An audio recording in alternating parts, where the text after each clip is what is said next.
Welcome to the AEN Stories channel.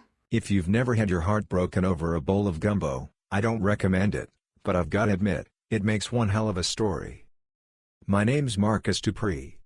I'm 36, born and raised in New Orleans, chef and owner of a little Creole restaurant that smells like butter, smoke, and past mistakes. When people ask what I do, I say I feed homesick souls. When PR people ask what I do, I say heritage-driven contemporary Creole with an emphasis on seasonal Gulf sourcing, and then go lie down because that sentence hurts. For a long time, I thought I'd already won the game. I had three things every chef dreams of: a full dining room, a kitchen that mostly listened when I shouted behind, and a wife who I believed was both my muse and my megaphone. Camille Dupree, she kept my last name, which feels ironic now, was a PR natural. She could walk into a room and make people feel like they'd known her since third grade. She understood staging, angles, hashtags, and how to make a bowl of etouffee look like heart and comfort at the same time. Where I saw roux, she saw story. Where I saw a line cook about to burn the okra, she saw humanity under pressure. We met, of course, over food. I was doing a pop-up in a friend's bar, slinging shrimp and grits to drunk tourists who thought they'd discovered real New Orleans. She was there with some lifestyle bloggers she managed, snapping photos of cocktails against exposed brick like her life depended on it. She ordered my gumbo, took one bite, closed her eyes, and said, "Who did you lose?" I blinked. "Excuse me?" "This gumbo," she said, gesturing with a spoon like a prosecutor. "This is heartbreak gumbo. You don't get depth like this without losing someone first." "Who is it?" I could have said my grandma, who taught me to stir roux slow and not trust men who cut corners. I could have said my uncle, who died too young. I could have said half the city, post-Katrina. Instead I said, somebody who wasn't smart enough to stick around for a second bowl. She grinned. "I'm Camille," she said. "You ever think about turning this into a brand?" That's the sentence, right there. That's how it starts. We built the restaurant together, me on the line, Camille on the front-facing side of life. I sweated over the stoves, she sweated over Instagram. I worried about whether the andouille had enough smoke, she worried about whether we had enough followers. It worked. She got us write-ups in magazines I used to flip through at the barbershop, we landed on top 10 new restaurants lists, and tourists started mispronouncing my name with enthusiasm. She'd stand at the pass on busy nights, hair in a perfect messy bun that had to take 20 minutes, whispering, "They're loving it, baby. They're posting like crazy." She'd show me photos of my food that made it look like we had a professional food stylist living in the walk-in. I loved her, loved us, loved the idea that we were building something together. I look at her and think, she's the fire, I'm the pot. And for a while, it was good. Great, even. She'd pitch me for local TV segments, Creole classics with a modern twist, and coach me in the car. "Smile more. Say elevated but not too much. Don't talk about sweating, talk about care." I'd grumble and then do exactly what she said because she was right and my mama didn't raise a fool. Then the weather shifted. It wasn't a lightning strike. It was a slow, sticky heat that settles in and makes you itchy. Camille started using words like plateau and visibility. She'd scroll through her phone at the bar after service, sighing. "What's up?" I'd ask, nursing a beer, smelling like fryer oil and roasted bones. "Everybody's got a story now," she'd say. "Everybody's someone's hidden gem. We need a hook. A concept. A star." "I'm right here," I'd joke, flicking some flour at her. "Last I checked, I'm the one standing over the gumbo." She'd smile, but it didn't land. "You're good," she'd say. "You're really good. But we need a star chef." I'd stare at her. "I am a chef." "I mean in the narrative," she'd say, like that explained everything. "You're still local. People love you here. But if we want real attention? Sponsor deals, expansions, maybe a TV show? We need someone with a national profile. Maybe a collab. Maybe we bring in a guest chef from New York, do a residency, make some noise." "The food is the noise," I'd say, sounding, I realize now, like a grandpa refusing to download an app. She started getting irritated with my resistance. "You don't understand how this works now," she'd say. "Being good isn't enough. You have to perform being good." "I already perform," I'd reply. 6 nights a week, 10 hours a day, in front of a very hot audience. She'd roll her eyes and go back to her phone. The fights were little at first, about plating, can we make it prettier? About portion size, big portions don't photograph well, about how much of my grandma's recipes I was allowed to update without losing my mind. Then they got bigger. "You're not listening," she told me one night after service, when the staff had gone home and we were sitting at table 12, the one by the window. "We need someone who can attract sponsors, investors, maybe a cookbook deal. A star." "Do you want a husband?" I asked, "or a logo?" She didn't answer in a way I liked. Then came the tasting. It was supposed to be a good night. A festival was doing a new South series, chefs from around the region cooking little bites for food press, influencers, and those mysterious people called industry insiders who always look like they've eaten recently but are somehow still hungry. We'd been invited to showcase a dish. Big deal for us. I'd spent weeks tweaking a little smoked duck and dirty rice number with pickled okra that made my sous chef threaten to leave me for a jar. Camille organized everything, the signage, the backdrop, the photographer, the playlist. She looked like a walking magazine spread, dress, heels, smile calibrated for flashbulbs. Our booth was across from a chef I knew by reputation, Tristan. Younger than me, tatted, TV ready, the kind of guy who says flavor bomb unironically. Camille had been talking about him a lot. "Tristan's team is genius at content," she'd say. "Tristan's doing this branded pop-up. Tristan's already talking to the network about a pilot." I shrugged most of it off. The food world is small. People talk. The event started strong. Folks lined up, took photos, made happy noises. I did my little spiel about heritage and resilience and cleaning shrimp properly. Camille floated, networking her heart out. About halfway through, I noticed Camille spending a lot of time at Tristan's station. At first it was fine, she was always working the room. Then I saw her laughing a little too close. Then touching his arm.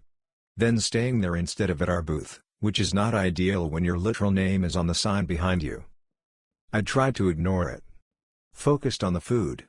Smiled for photos. Answered the same 3 questions 15 times, "What's in this? How do you get the flavor? Is it spicy?" Meanwhile my peripheral vision kept clocking her silhouette over by Tristan's side. Then it happened. The MC called for everyone's attention for a toast. People gathered near the center. Tristan and Camille stepped forward, holding champagne flutes, looking like a promo shot. The MC cracked a joke about culinary power couples or something. Tristan said something charming into the mic. Everyone laughed. Camille turned to him, put a hand on his chest, said something I couldn't hear, and then kissed him. Full on. In front of everyone. Not a peck on the cheek. "Hey, this is happening and I know you're watching, kiss." There was a half-second of stunned silence around them, then a few whoops, some awkward clapping. Food people love drama almost as much as salt. I just stood there behind my tasting table, holding a pair of tongs and the shreds of my dignity. When she finally broke away from Tristan and turned, our eyes met. For a moment, there was something like guilt there. Then it hardened. I walked toward her, not fast, not slow. Tristan, to his credit, cleared out, mumbling something about checking the fryer, which was impressive because we were in a ballroom. "Camille," I said when I reached her. My voice sounded weirdly calm, like I was about to explain a special instead of ask why my wife had just debuted a new relationship in front of the city's food press. "Marcus," she replied, chin up, wine in hand. "You're being weird. It's a party." I stared at her. "You just kissed another man on stage at an event where my restaurant's logo is literally 6 feet tall behind me." She sighed, like I was missing the point. "Do you have any idea what kind of buzz this creates?" she said. "People live for this. They'll talk about it. They'll talk about us." "Pretty sure they're talking about you and Tristan," I said. "Not the gumbo." She smirked. "You're a good cook, Marcus. But you're a home cook. You're not a brand. Not on your own. Not at the level I need. There it was. The knife, delivered with professional diction. I felt something in my chest go quiet. Got it, I said. Excuse me. My home-cooked food needs stirring. I went back to my table, finished out the event on autopilot. People complimented the dish, I smiled and said thank you. We packed up in near silence. On the way home, she scrolled her phone. People are already posting, she said brightly. We're trending. Yeah, I said. Hell of a way to do marketing. That night, after she went to bed humming and tapping out captions, I sat alone at the bar in my own empty restaurant, surrounded by the smell of ruined lemon and disappointment, and felt empty. Like someone scraped out my insides with a big spoon. The next day, I shut down the kitchen. Not permanently. Just for a few days, I told my staff. We need to reset, I said. Do inventory. Work on some new ideas. Truth was, I couldn't bring myself to cook. Every pot felt heavy. Every station looked like a reminder that the life I thought I had was now a meme. My sous chef, Ray, cornered me in the walk-in. Chef, he said, you good? Because I got rent, my dude. I'm fine, I lied. We'll be back up by the weekend. I just need a minute. That minute involved me sitting in my office, staring at the menu, wondering if anything meant anything. It's dramatic, I know.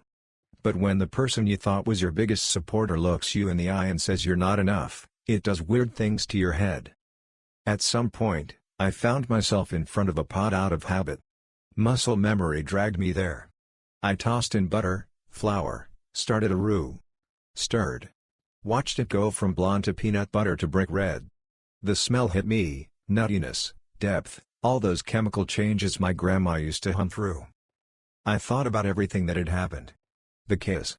The home-cooked comment. The way Camille looked at Tristan like he was the last crab in the boil. And then I thought, my sauce is better than her lies. The phrase made me laugh.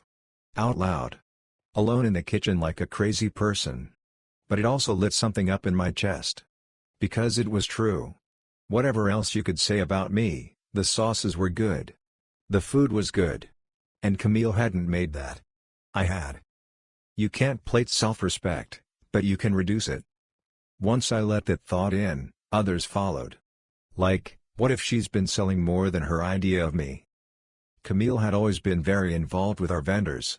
She handled most of the ordering communication, especially with the specialty suppliers, smokehouse, fisherman, spice guy, that one produce lady who knows how to smuggle figs into every conversation. At the time, I'd thought it was great, freed me up to cook. Now, I started to see it differently. I went through our invoices. Noticed a few odd things. Orders shipped to other addresses on our account. Sample shipments we'd never received. Payment notes that said per Camille's arrangement with references to other restaurants' names. I called one of my main seafood guys, Al. Old school, half the consonants gone from his words, knows more about shrimp than most people know about their kids. Al, I said, quick question. You ever do business with Tristan's place? He hesitated.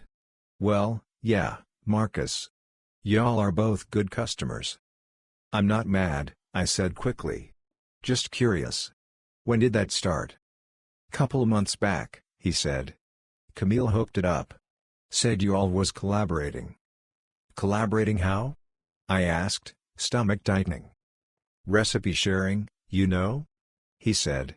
She sent him that special stock base you use for the gumbo, the one with the roasted shells. Told me to ship extra. Said you were cool with it. I stared at the phone. Uh-huh, I said. And you still have that email? The one where she said that? Sure, he said. You in trouble or something? Working on not being, I said. Forward it if you don't mind. On it, chef, he said. I hung up and did what any good suspicious person does, repeated the process. Called our spice guy.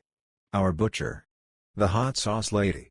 Got versions of the same story, Camille connecting people, sharing recipes and prep techniques, asking them to send the same batch you do for Marcus to this other address.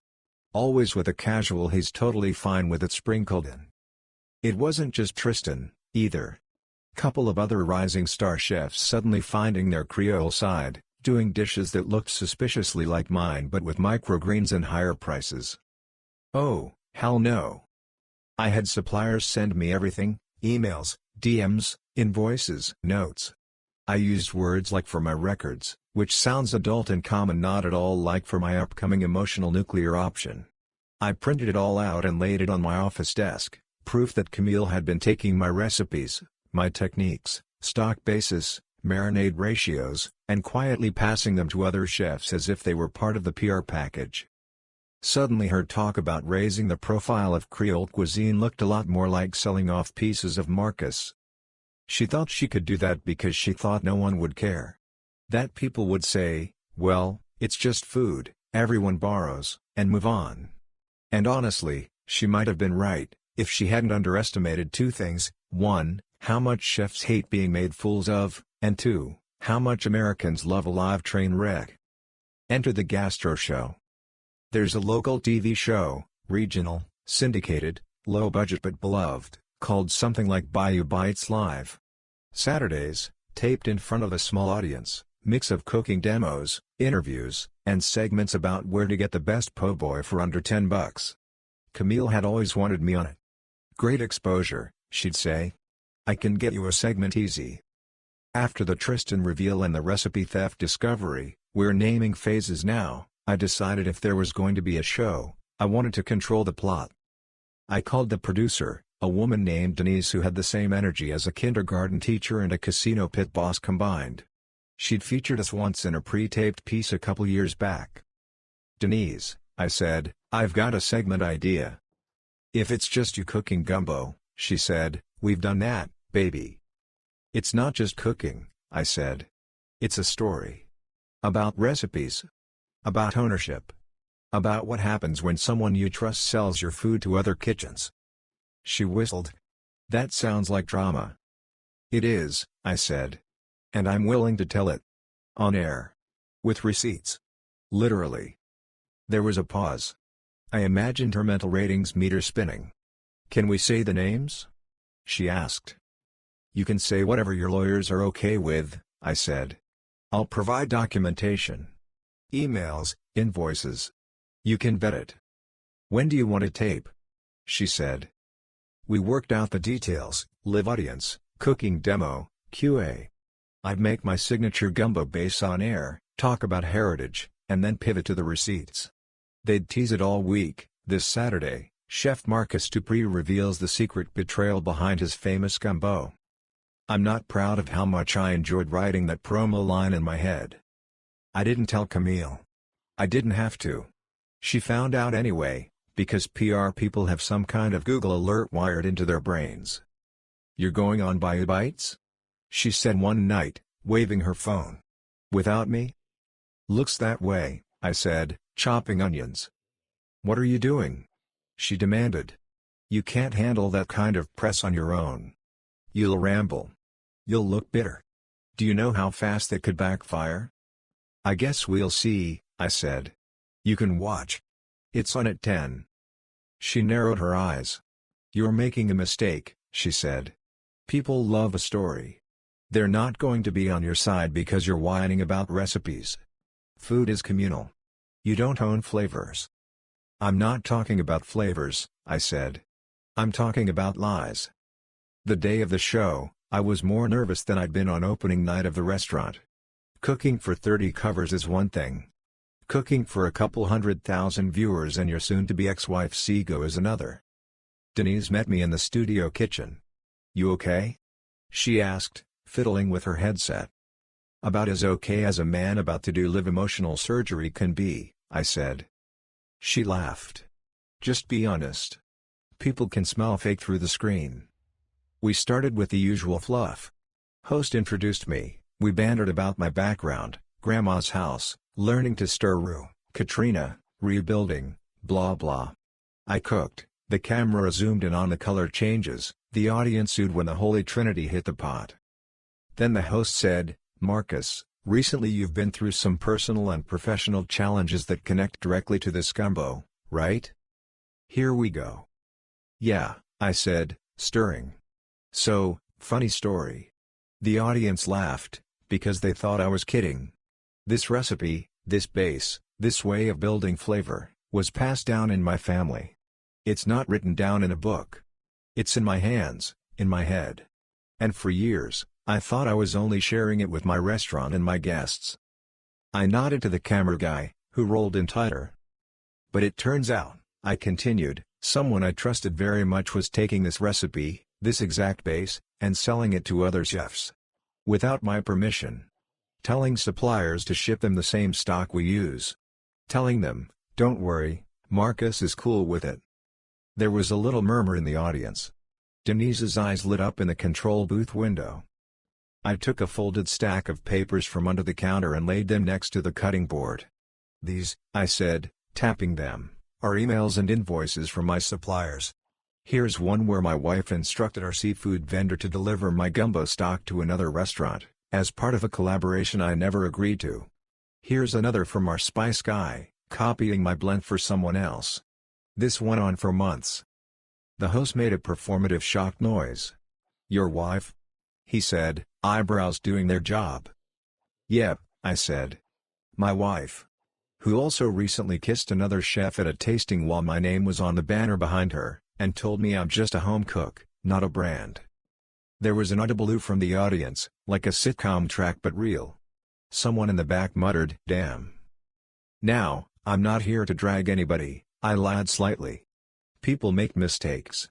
They chase fame, they lose their way. But I do want to say this, in Creole cooking, we honor where things come from. You don't slap your name on your grandma's gumbo and pretend you invented roux. And you don't take someone's recipes and sell them like they're part of a PR package. I ladled some of the gumbo into a bowl, held it up. This sauce, I said, is better than lies. You can taste when something's made with respect and when it's made for clout. Cheesy? Absolutely. But the audience ate it up, pun intended. They clapped. People shouted, tell it. A couple of ladies in the front fanned themselves with their program sheets, which in Louisiana is the universal sign for this tea is hot. We didn't say Tristan's name on air, or Camille's, or the other chefs. The lawyers wouldn't let us. But everybody in the local food scene knew exactly who I meant. Within an hour of the episode airing, my phone was blowing up. Chefs texting, bruh. Damn. Respect. Suppliers texting apologies for going along with Camille's requests. Regulars texting support, offering to bring pie, as if pie fixes intellectual property theft. It kind of does. Online, the narrative flipped. Where before the buzz had been Camille and Tristan, hot new chef duo, now it was chef's wife selling his recipes behind his back and respect the originals. Food forums lit up. Commenters dug up side-by-side photos of my dishes and Tristan's new creations and did the internet thing they do best, petty detective work. Camille tried to get ahead of it. She posted a long caption about celebrating Creole culture collectively, about collaborative exchange, about how no one owns recipes. It might have worked, if I hadn't already framed the story as a question of consent and honesty. People weren't mad about shared food. They were mad about lies. Her small PR agency, which she'd been building on the side, Marcus Dupree Creative, started losing clients. Turns out business owners don't love the idea that their publicist is known for playing fast and loose with ownership. A couple of restaurants she represented dropped statements like, "We believe in honoring our partners' intellectual property," which is polite speak for "we don't want any smoke from this." Deals she'd been chasing dried up. Influencers stopped tagging her. The industry people she'd been so sure were on her side quietly moved their chairs to another table. Her business folded within a few months. Past clients stopped returning her emails. Tristan's restaurant took a hit, too, not fatal, but enough that he pivoted hard into global comfort food instead of reimagined Creole, which everyone recognized as the coward's retreat. Meanwhile, my reservations list exploded. Part of it was curiosity. People loved to taste a scandal. Is this the gumbo from TV? They'd ask. The one with the story? Part of it, I think, was something nicer, folks wanting to show support. We streamlined the menu while I was at it. Took off a couple of fluff dishes, doubled down on the core, gumbo, etouffee, red beans, jambalaya, a few seasonal specials. We trained the staff to tell the story without gossip. Chef believes in honoring where recipes come from, they'd say. Everything's made in-house, by us. I started enjoying cooking again. The emptiness that had been sitting next to me on the line took a break. I remembered why I loved this, the rhythm, the sizzle, the way a room quiets for half a second when plates hit tables and people take that first bite. Camille and I split up officially not long after the show. Papers were signed, lawyers got paid, and whatever romantic partnership we'd had was reduced to a stack of documents in a beige folder. It hurt. Even when you know you're better off, there's a grief to watching a version of your life end. But there was also relief. Like finally throwing out a pot you've been pretending you'll scrub clean someday. The Michelin thing came later, way later. I'd always joked about stars. Michelin don't come this far south, I'd say. We'd scare the inspectors. But they'd started expanding, dropping into more American cities, getting curious about places that didn't serve twist salads. One day a couple of quiet diners came in for lunch. Ordered a normal spread, asked a few polite questions, took no photos. Paid, left. The hostess said, they had accents, chef. I shrugged. Months later, the call came. I was in the middle of prepping for dinner service when my phone lit up with a number I didn't recognize. I almost let it go to voicemail. Dupree's, I answered, still chopping parsley. Is this Chef Marcus Dupree? A voice asked, crisp and formal. Yes, ma'am, I said, half expecting a sales pitch. This is the Michelin Guide, she said. I stopped chopping. We're pleased to inform you that your restaurant has been awarded 1 Michelin star in the upcoming edition. I leaned against the prep table. Come again? I said, because my brain had left the building. She came again. I said thank you the way people say amen when they don't know any other words. We celebrated that night with champagne, cheap and expensive mixed together just to see what would happen. The staff cried. Ray kissed my cheek and shouted, we fancy now, chef. Someone brought a sheet cake that said star in frosting, which was both accurate and deeply goofy. Later, after the press died down, after the reservations wait list got stupid long, I locked up the restaurant alone, poured myself a glass of whiskey, and sat at the bar. I thought about everything that had happened. My wife kissing a rival on stage and telling me I was just a home cook. The emptiness.